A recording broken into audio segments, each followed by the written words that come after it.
I mean, I think of millennials, and they're like, I don't want to go and live maybe the life that I saw my parents live, that corporate setting or anything like that. So the next idea is, well, I'm going to start something. And they're probably thinking it will be similar to what you did with the kiosk and the iPad. You probably think it'll happen like the first time. Right. But the chances... I had 4 failures before that kiosk. Yeah. So let's talk about those failures.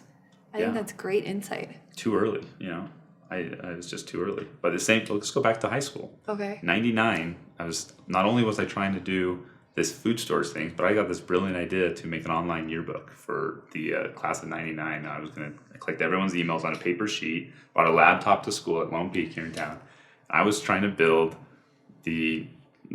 what would become a social network. I'm like, if I can get everyone to sign up and give me a photo, and that then we can have this yearbook that's interactive and stuff. Total failure, just too early. Drones in 2007, too early. Crashed them all. They just didn't work yet. And way before your time. So yeah, way too early on most things, and that's just the case. Is that you don't know, timing's often off on you're too late or too early. But when if you're swinging always, something's going to connect. And so my thing is I've always lived really frugally so that I can swing a lot, and so I never indulged in things that if I ever got $1, it was like saved to buy myself a chance to start something. So it was only until recently that I even used money for any things that I wanted. It was 10 years, 15 years of collecting, saving, and living super frugally so that I could always have the freedom to start,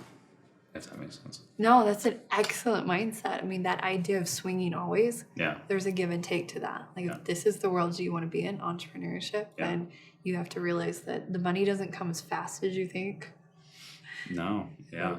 It'll be years in the making. There's people, I could have a close friend, Garrett G., who could be sitting here and tell you a story of first swing Grand Slam. And that happens to people. They swing, they're successful. He sold his company, scanned to Snapchat.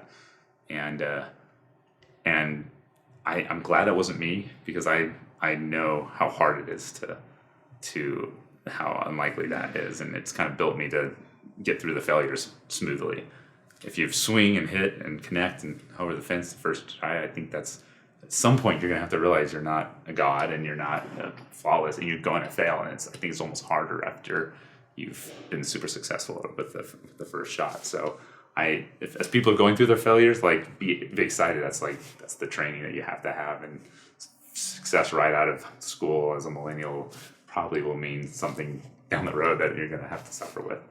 Even it might be some other lessons you can learn. You might have plenty of money, but you might have to learn something else. So I'm kind of glad I had the failures along the way.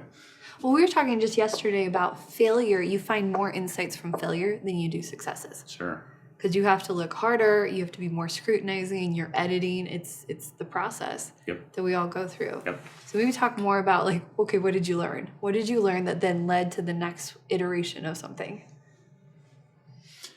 I think a lot of the early failures were not understanding the naivety around building a team.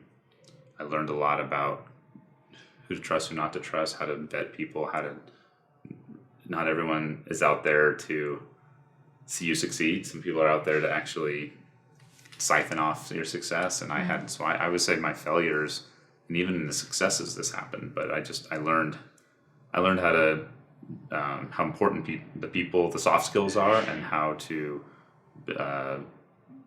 get better and better at finding team players and building a company. Because I'm not a solo. I don't do anything alone. Everything I've had success with has been a team around me, and so I just get better and better with successes and failures at finding the people that are capable and capable of working on a project and getting along with people and making it not just successful but fun. I don't want to do something that's successful with people I don't like.